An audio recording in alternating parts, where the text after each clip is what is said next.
I spent over 200 hours playing every game from the PlayStation 4's launch, and today we're going to rank all 33 launch titles based on how much I personally enjoy playing them.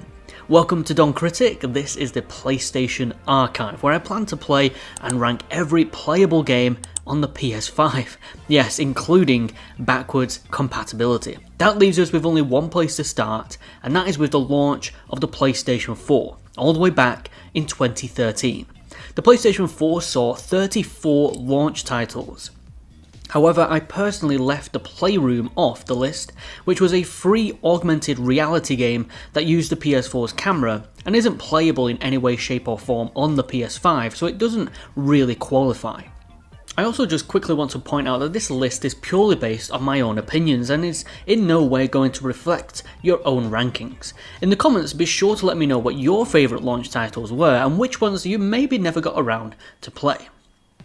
Now, falling all the way to the bottom of our list is a game that doesn't really deserve to be this low, but it is because I just couldn't play it. Not because it was too difficult or that it wasn't my cup of tea, but instead because Tiny Brains is no longer available to purchase. I never got hold of it before it was delisted, and it never received a physical release, so unfortunately, this once prosperous little co-op indie puzzle game is no longer with us. Tiny Brains was developed by Spearhead Games, and I genuinely have no idea why it's gone, as the game is still advertised on the developer's website. Well, let's move on. So, mainstream annual sports simulators are probably one of my least favourite genres. I much preferred EA's old EA Big sports games from the PS2 era that were a little more arcade-like, usually with over-the-top animations and art styles. But giving the sports games a go for this video, they actually kind of grew on me, except for this one, NBA Live 14, developed by EA. This was a fairly glitchy and sloppy basketball sim that had really tough competition in the very same month against 2K's own basketball game. While I could see there being some value with this one for lovers of the sport, such as having a lot of modes and teams, I just can't recommend it when a much more polished simulator was out on the very same day. Now, at 31st spot is undoubtedly one of the worst games of 2013 that only marginally beats NBA Live due to me having more familiarity with 2D platformers. Putty Squad was a remake of an old Super Nintendo game, and whether because it hasn't aged well or this remake is just a poor update of the game, Putty Squad just does not hold up. The visuals are nauseating, the controls are confusing, and the level design is headache-inducing. I genuinely have nothing positive to say about Putty Squad. It's cheaply thrown together, and it leaves a foul taste in your mouth. While I couldn't have ranked it below Putty Squad as that game is putrid, at 30th place then sits Madden NFL 25, another annual sports title from EA. This one based on American football and is named 25 due to it being the 25th anniversary of the Madden NFL series when it released. That's going to be quite the confusing title when the annual Madden NFL 25 comes out for 2025. I have nothing to really say about this game. It looks good for its time, it runs better than NBA Live 14, that's for sure. I just have zero interest in American football, and while this is a solid simulator of the sport with not much competition to really compare it to, I still can't rank it higher than any of the other games on this list. Now, we have a few smaller indie titles, starting with Flow at 29th spot. I feel bad putting this one so low, knowing that it's a game that was developed by That Game Company, which has developed some of my favourite video games of all time, one of which is further up in this video, and it was published by Sony. Flow is an interesting idea, one that started out as a Flash game back in 2006, and was later ported to PlayStation consoles with help from Sony Santa Monica. The objective is to move around a 2D plane, eating up organisms that will grow your own creature, but it's all controlled with the motion sensors of the DualShock controller, and I personally just couldn't get a good feel for it, overshooting my target often, or it not going in the direction that I wanted it to. And with this being the whole premise of Flow, it just shattered the experience for me. I just wish that there would have been a different control scheme that let you use the analog sticks. Then I may have enjoyed Flow a lot more than I did. At 28th spot, I have Human Nature Studios' Doki Doki Universe, another game published by Sony but not one with troublesome controls. This is a social platform / adventure game that has you controlling a robot travelling to planets via a flying pig and interacting with NPCs, seeing what they like and dislike and spawning in objects that let you bond with them so that you can unlock new objects to decorate your own world with. Before the servers were closed, you could have had your PlayStation friends visit your world and vice versa. You could even send emails and connect your Facebook account to answer messages. The game even has a whole personality building side quest that sees you answering quizzes to see what type of person you are. While it's all delivered in a charming, hand-drawn style, Doki Doki Universe has a repetitive gameplay loop that had me about ready to doze off after only an hour of playing. And with most of its more standout features no longer active, it makes it quite a bare bones game to go back to today. Another indie title that was a remaster of an old browser game was Super Motherlode at 27th spot. In this game you're a space miner and you're drilling through the planet Mars collecting minerals. You need to occasionally return to the surface or underground bases to refuel and repair. You can also sell the loot that you've accumulated and buy upgrades for your machine. It's a simple enough premise that gets more complex the further that you dig as you struggle to survive and also press forward. While not as mundane or unpolished as the previous games, this one just didn't have a fun gameplay loop, with the whole experience feeling quite grindy without a great dopamine payoff. At 26th spot we have yet another port of an older title, that being Escape Plan, a puzzle game developed by Funbit Studios originally for the PlayStation Vita. This game is actually really good on the handheld that it was designed for, featuring touchscreen controls, and it has you safely escorting your two companions, Lil and Large, towards the exit of each level. It's a little like Lemmings, except you can stop and move your minions' directions. You must move parts of the environment or activate platforms so that they can progress without getting splattered. On the PS4, however, I found it to be quite underwhelming, due to its slow gameplay and the long time that it takes for the game to actually get interesting. At 25th place we're going back to the sports titles with NBA 2K14 next. This is a much better simulation of the basketball sport over EA's effort. I don't know how much it improves over the previous titles in the 2K series, but you've got a good selection of modes and really tight gameplay. It only isn't higher because while it's a strong sports title, it just doesn't interest me enough to keep me invested for very long. Alright, one more sports game, it's FIFA 14. You know, this even got a PS2 release in 2013, shows just how popular the PS2 still was at the time for EA to warrant making a version of this game for it.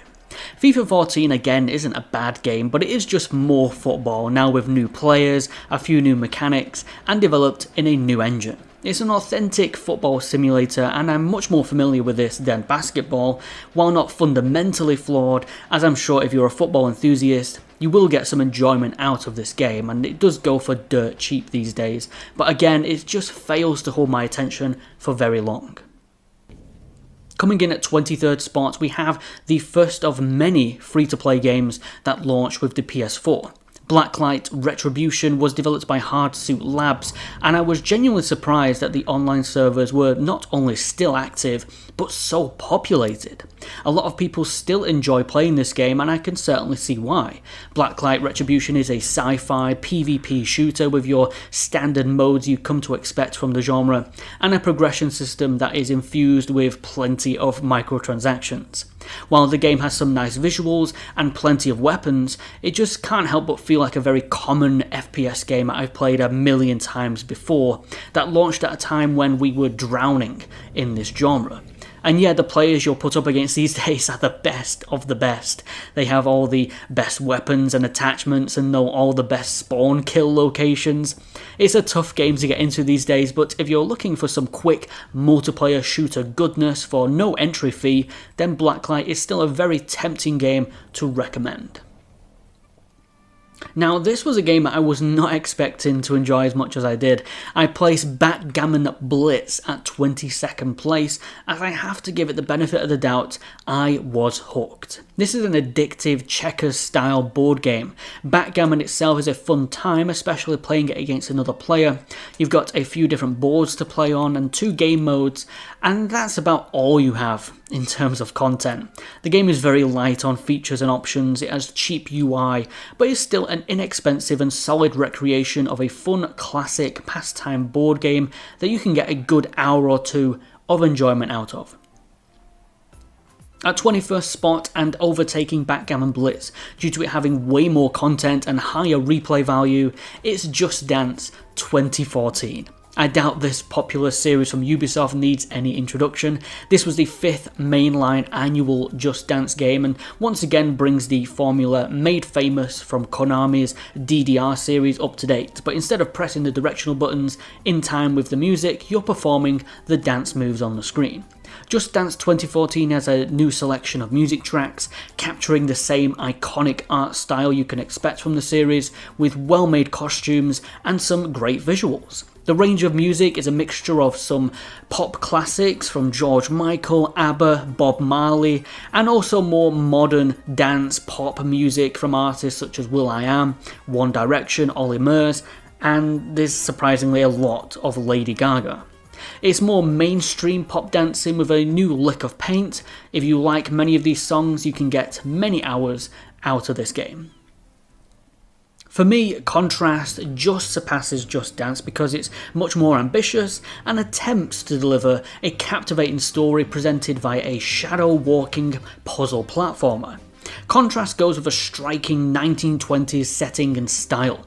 You play as Dawn, the imaginary friend of a young girl who sets out in the night to reunite her recently separated parents.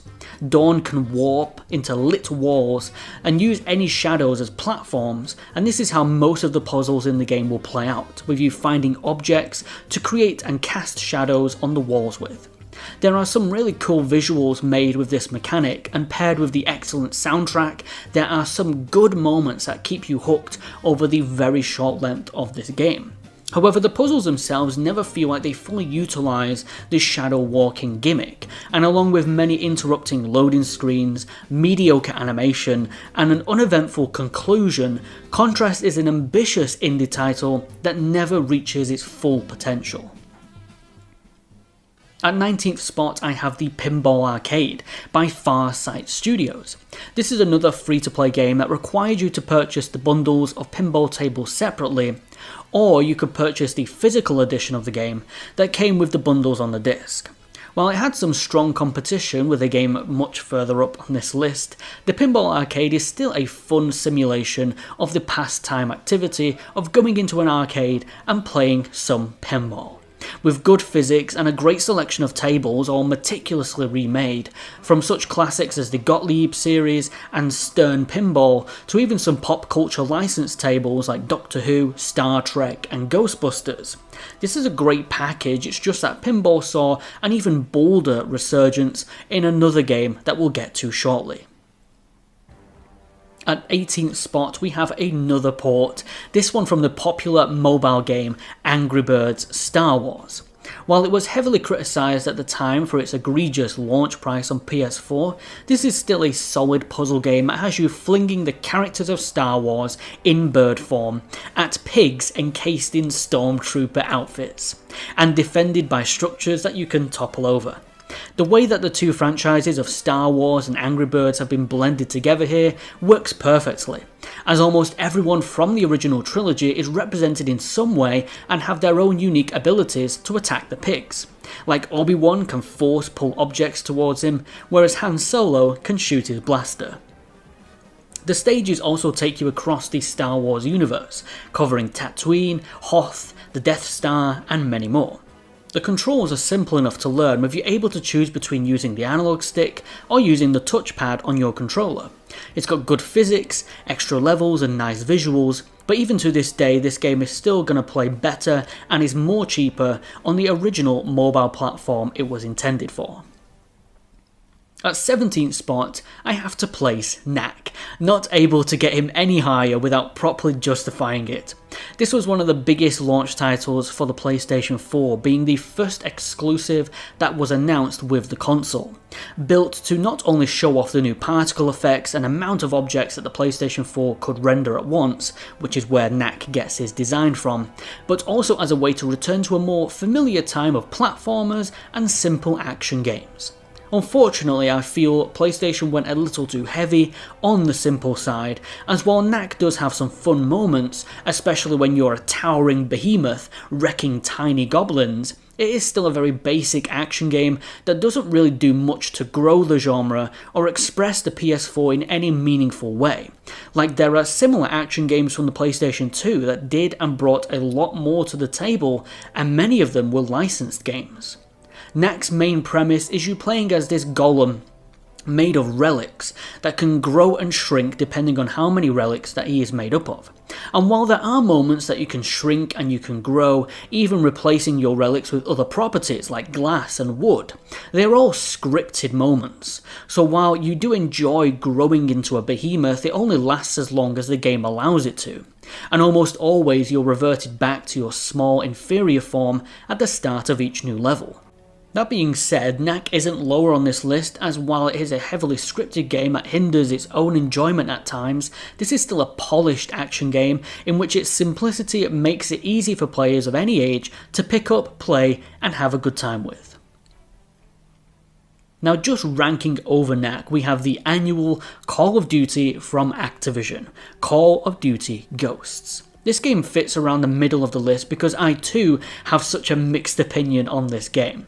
On one side, I didn't play Ghosts until after a few of the futuristic Call of Duty games that would release afterwards. Getting tired of those settings, experiencing Ghosts felt comfortable with its more familiar weapons and boots on the ground gameplay. It also tested the waters with a few new features that I quite enjoyed, like playing as the dog Riley in the campaign, or the Aliens Extinction mode that felt like a little different to just rehashing the zombies formula again and again.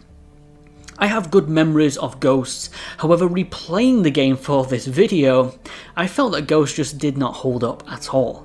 This is a very generic military shooter that feels like a hollow clone of Infinity Ward's own Modern Warfare games that preceded it. The campaign has you in control of this super stealthy ghost team, and yet is one of the most loud, bombastic and obnoxious of all of the Call of Duty campaigns at the time, with the minor stealth segments being forced and super short-lived. Playing as Riley, which was a heavily advertised feature from what I remember, is actually only in 2 minor parts of the game.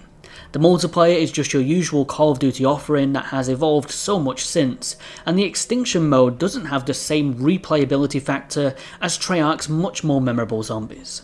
While I don't think that Call of Duty Ghosts is any less polished than the other Call of Duty titles, I do feel that the content here is just generic fluff that at the time of its release was without a doubt the most forgettable entry in the franchise.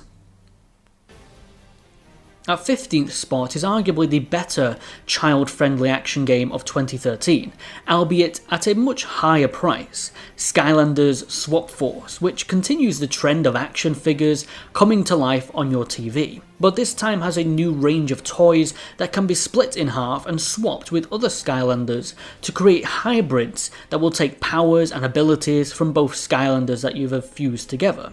It's a super impressive and creative feature, and in my own opinion, I think it's the best gimmick out of any of the Skylanders games. Now, besides this, Swap Force is still your genre staple action-adventure game with linear levels, lots of grunts to smash up, and a familiar narrative of saving the Skylands from the evildoer.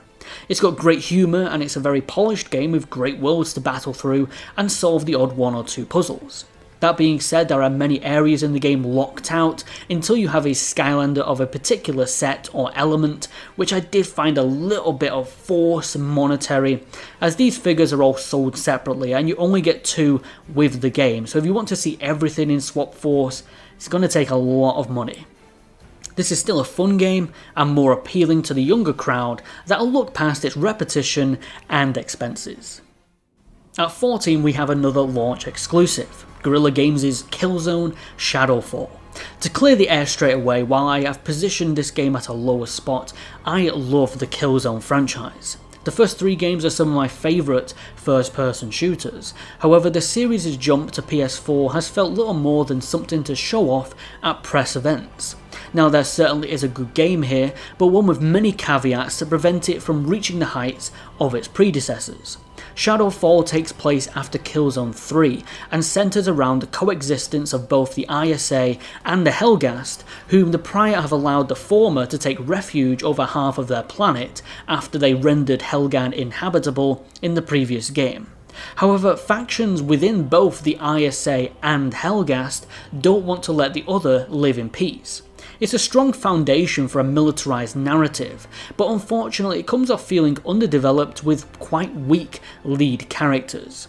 Thankfully, getting to experience the bright crystallised world of Vector and the dark, grimy pits of New Helghan works as a great contrast to how both sides are treated.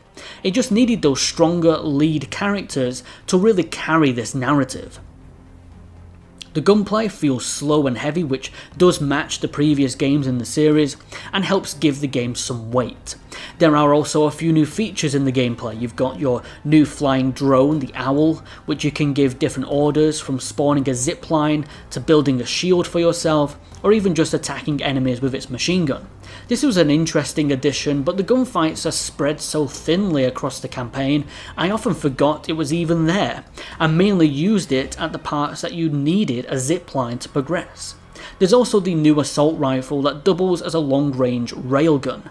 I didn't like that it is your only primary weapon in the campaign with no way to switch it out, as it's the weakest feeling gun and has lackluster sound and isn't the most satisfying to use. I thought the Helghast assault rifles were much better. Luckily, the game does allow for moments of exploration and soaking in these gorgeous graphics and set pieces. You can find audio logs that has the sound come through your controller, which felt quite immersive. Undoubtedly, the greatest achievement of Shadowfall is its visuals, from the lighting to the particle effects to the droplets of rain and red blinding lights of New Helghan. This game still looks impressive today. There's many impressive set pieces that will really immerse you in this world. Killzone Shadowfall is one hell of a beautiful game, but it shows that it takes more than just dazzling graphics to be a memorable experience. With the multiplayer servers no longer active and only featuring bot modes anymore, you're left with a campaign that feels a little undercooked, but with a great premise. From space and into the woods, our next game is a remaster of an older puzzle platformer from Frozen Byte, Trine 2 Complete Story. This is a wonderful game that has you controlling 3 different characters through a stunningly beautiful fairy tale world, solving different puzzles and action challenges that utilise each character's distinctive movesets. You have Amadeus the Wizard, who can levitate objects and also create blocks when you draw a square on the touchpad. You have Pontius the Knight, who wields a sword and shield and can block incoming projectiles and slash at evil goblins. Then there's Zoya the Thief, a nimble character who is equipped with a bow, can shoot targets from afar, and has a grappling hook. The visuals are easily the show stealer here, with the environments having depth, lighting, and even background animations that really bring them to life. Trine 2, for all that it gets right, still didn't keep me hooked all the way through it. It's a long game for what is the same style puzzles and simple action that can get repetitive. Still a majorly impressive indie for sure. Just surpassing Trine 2 at 12th position, I have the Sony 2D platformer Sound Shapes that was developed by Queasy Games. Originally releasing for the PS3 and the Vita a year prior, Sound Shapes is a platformer that combines music with jumping to create levels that are all about timing.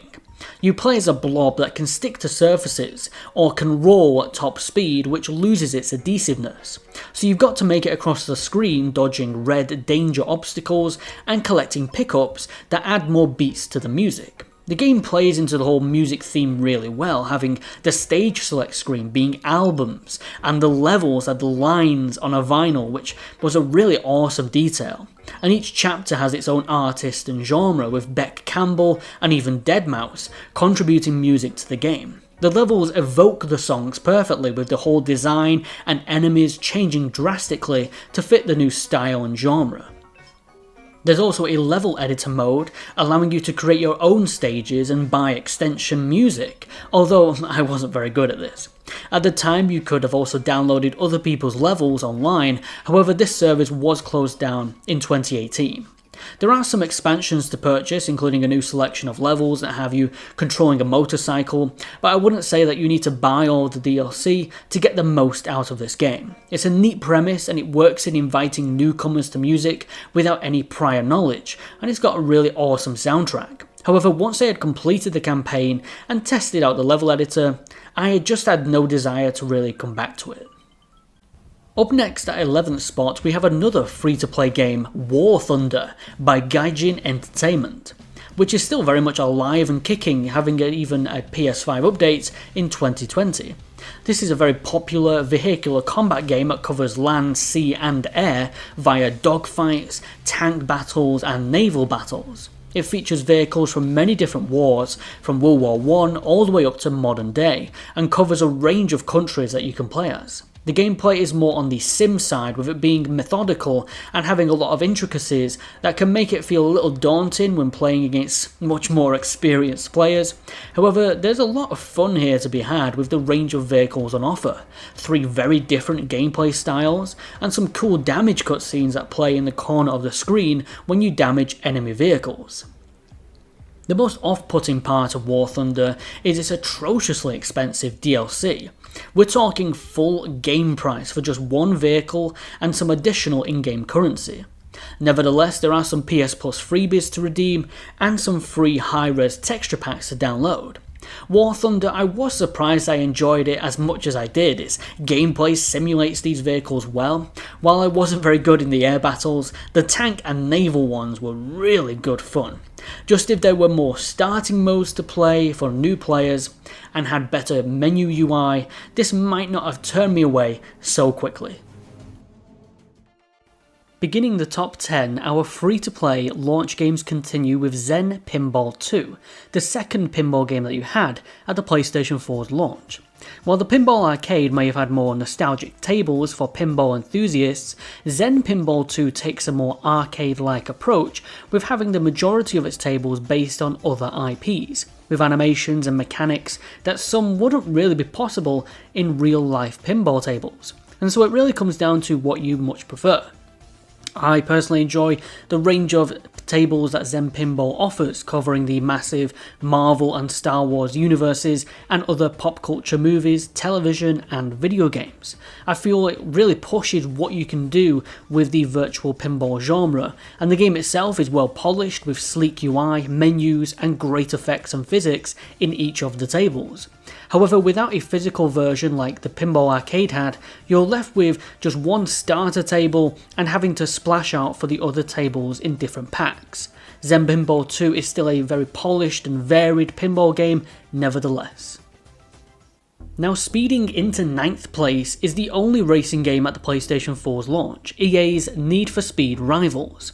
This was the 20th main installment in the long-running Need for Speed series, and the debut entry developed by Ghost Games.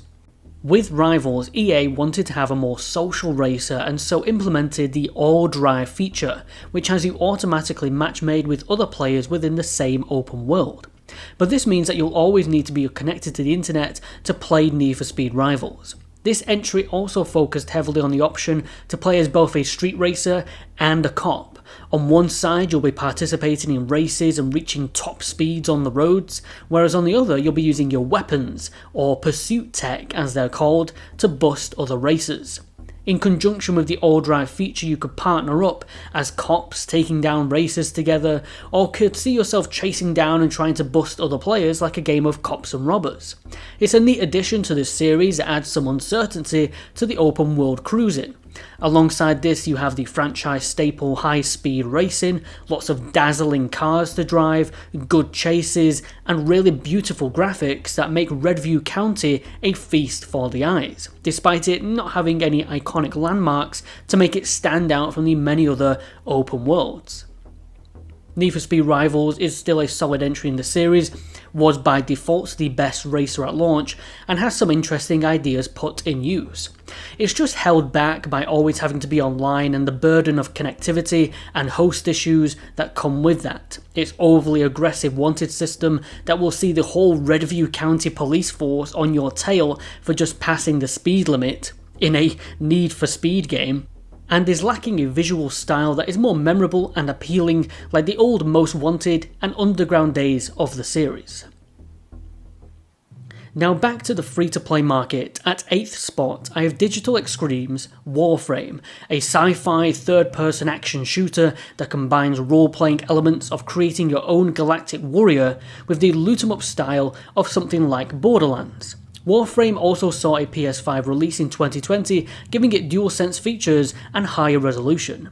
In Warframe, you play as one of an ancient race called the Tenno, who are waging a war against the evil alien factions that have took over our solar system. The main objective is to complete various missions across the many different planets in the game, which you can access from your ship. Completing these either solo or with other players rewards you with XP, currency, and more, which you can upgrade your character. While I personally really enjoyed the game's shooter and melee combat mix, the levels do start to feel repetitive, with most of them being to destroy an objective, defeat a targeted enemy, or extract a target, returning back to your ship to find the next mission and sent out to do it all over again. Warframe is a really good, fun, free-to-play action RPG with it having a lot of customizable features, awesome Cyber Ninja-styled gameplay, and some stunning worlds to explore, but its cluttered interface and similar feeling level structure just holds it back from top spot for me. Our final free-to-play game is up next at 7th place, Daybreak Studios' DC Universe Online, which I just marginally preferred over Warframe because of the many more options available to you, and the pretty decent recreation of the DC Universe that you get to roam and complete quests within. This is an MMORPG with you placed into the same server as lots of other players and can meet up with them and complete missions together if you wanted to. When you start up, you get to create whatever kind of superhero that you like, one that can fly, has super speed, wields guns, swords, or shoots lightning from their fingertips. You also get to fight for good or for evil, with the whole campaign changing depending on what side that you choose. Do you want to fight for Gotham or Metropolis, or possibly somewhere else within the DC universe? The customization is really deep within the game, and it makes DC Universe Online very easy to recommend if you're a big fan of this brand. Now for the rest of the game is your standard MMO affair, with the game having quite simple combat, powers mapped to the back triggers, levels are linear with repeated objectives, and then there'll be a boss against a signature DC hero or villain. But the best parts of the game are when you're flying around Gotham or speeding through the streets of Metropolis and taking on the evildoers that are causing havoc in the streets. It may not blow you away with its grindy level structure or its dated visuals, but the free roam and customization is any DC fan's dream, and for no entry fee, what more could you ask for? At 6th spot, and just overtaking the free-to-play games, is the online launch title that I had the most fun with, that being DICE's Battlefield 4. After suffering a very rough launch, DICE didn't give up with the game, patching it and working to make it the best that they could. Returning to it today isn't quite the same, as the servers aren't nearly as populated anymore, on PlayStation at least, with Conquest being quite the only place where you'll find a full game. Fun, addictive, with awesome weapons and vehicles to use, impressive visuals, and stunning maps to battle within that had the revolutionary Levolution features that would see skyscrapers fall to pieces after it had sustained enough damage. I had such great memories of playing Battlefield 4's multiplayer. While the single player campaign is short, mundane, and has awful AI, the core Battlefield 4 experience was one of my favourite, and still to this day is easily in my top 2 games in the series. Kicking off the top 5 is the remaster of NetherRealm Studios' hit DC fighting game Injustice: Gods Among Us Ultimate Edition. The only fighting game to release with the PS4, this is certainly one of the best to start with, whether you're a fighting game enthusiast or new to the genre. The combat is simple and intuitive, using only 3 buttons for attacks as opposed to the usual 4-button systems of most other fighting games. Special moves are easy enough to execute once your bar is full, not needing any long input codes. There are also clashes that are a little more cinematic and let you retrieve some lost health. Injustice also sees you interact with the environment, letting you throw your opponent into the background or off the screen into different animations. And there are some good damage models that sees your character take cuts and bruises and their costumes rip and tear. The roster features a great cast of characters from across the DC universe. You got your staple, Batman, Wonder Woman, Aquaman, and you also got your lesser in the spotlight characters like Ares, Nightwing and Deathstroke. This Ultimate version also has 6 additional characters. You got like General Zod, Martian Manhunter, Lobo, Zatanna, Batgirl, and special guest Scorpion from NetherRealm's own Mortal Kombat. Aside from your traditional fighting game modes, Injustice includes a solid campaign that features a thrilling superhero tale that was fresh for its time, a tyrannical Superman, alternate versions of the same characters, and the Joker hatching one of his biggest schemes yet. But the Star Labs 240 challenges are what will keep you busy the longest. These are essentially like the Mortal Kombat 9 challenge tower and sees you in different stipulations for each new challenge. Injustice Gods Among Us is an excellent package for any fighting game fan or DC Universe fanatic. With a solid cast of characters, lots of fun content, a high budget story mode, and accessible combat mechanics. At 4th spot, I place Housemarque's PS4 debut, Resogun, another launch exclusive. This one knew exactly what it wanted to be and was the best version of that. It is a unique take on the old school twin-stick shooter format, going now with a cylindrical playfield. You can only shoot left and right, and your main objective is to rescue these little green humanoids. Movement is smooth, animations are really polished, and the particle effects and explosions all make it feel high quality. The voxel style of Resogun really does the game wonders. While there are only 5 stages in the base game, with the cheap enough DLC you can get a lot of new modes and ships that will further increase the game's replay value and content. You even have a detailed ship editor feature that allows you to download other players' creations, and there are some awesome designs here created by the talented Resogun players, from iconic pop culture ships to even little dioramas. Resogun is a robust shooter that has plenty of challenge, power-ups, enemies, special moves, and differing game modes, which make it one of Sony's best PS4 launch exclusives. Now at 3rd place is arguably one of TT Games' best LEGO games to date, one that utilised its license in such a creative way to give us something that was truly special at the time. It's LEGO Marvel Superheroes. While at its core this is another LEGO game outing with puzzles, action, thousands of collectibles and hundreds of characters to unlock and play as.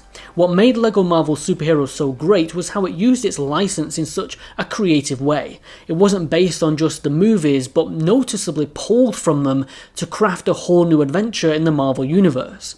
Its open world of Manhattan allowed you to race around on Ghost Rider's motorcycle, fly the Quinjet, and visit many landmarks such as the Avengers Tower.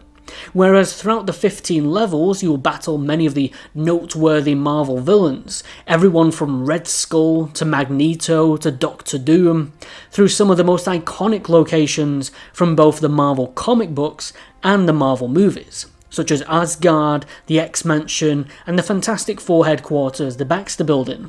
From Spider-Man to the Punisher, from the X-Men to the Avengers, almost every Marvel franchise you could wish for was represented in some way, and weaved together in such an impressive manner that creates a fun world to explore, hilarious side missions to complete, and a brilliant campaign that offers lots of powers, abilities, action, and puzzle gameplay.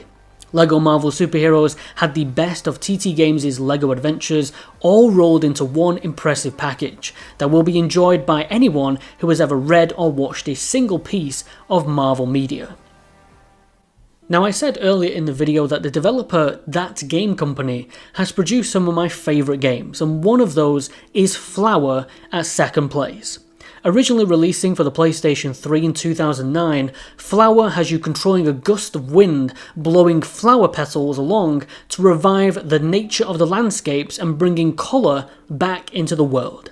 Much like Flow, you control the petals via motion features of your controller, but here it feels so much more accurate, and I think that's down to it also being more attuned, but also because we're in a 3D space with this game. Flower is a beautiful experience that has bold colours, lighting that reflects off each blade of grass, and a soundtrack that truly moves these set pieces. Flower shows that you don't need to be told exposition, you don't need dialogue, you don't even need characters to still go on an interactive ride that can move you emotionally. It's thought-provoking, but still charming and subtle. It replaces challenge and combat with peace and serenity. Flower is just a perfect and unique little indie title that I have only love for and was perfect at the PlayStation 4's launch. But only one game from 2013 could have beaten the unique and emotional experience that I had with Flower. A game that not only invites you into its world with true character and wit, but also wants you to get lost within it, take in that Caribbean air and sail the seas with pride. Assassin's Creed 4 Black Flag. In this entry you take control of Edward Kenway, a man who sets out from Swansea, Wales to the Isles of the Caribbean in order to find his path and his destiny. Where an opportunity arrives to pose as a former assassin whom he kills, thinking their possessions would set him up for life, he gets unintentionally dragged into this ageless rivalry between the Templars and the Assassins, and must eventually choose a side. Along with the fantastic tale, you have the rich history of the golden age of pirates and the iconic and interesting real-life legends that come with that setting. You also have all the decor that you'd expect from a pirate game, such as plundering Spanish galleons, deep-sea diving, or gambling in the many ports of the Bahamas. Assassin's Creed 4 Black Flag may not always be the most perfect game from a technical standpoint, but the adventure that it holds within it is one for the generations. A fantastic pirate game that still hasn't had much competition since. And that was every PlayStation 4 game that released in the launch year of 2013. While I think that the PS5 had much stronger launch titles, I still had many great memories and experiences with a lot of these games featured in today's video. From these sweat-producing firefights in Operation Locker, to the cargo plunders across the Caribbean, to stalking the nights of Gotham City. The PS4 had a lot of variety and assured us that there were still plenty more to look forward to in 2014 and beyond. Join us next time when we're going to go through each month and rank every PlayStation 4 and 5 game that has released. January 2014 is up next, which will see us survive against the wilderness on two very different remote islands. Thanks so much for watching, and I'll see you in the next video. Have a great day and take care.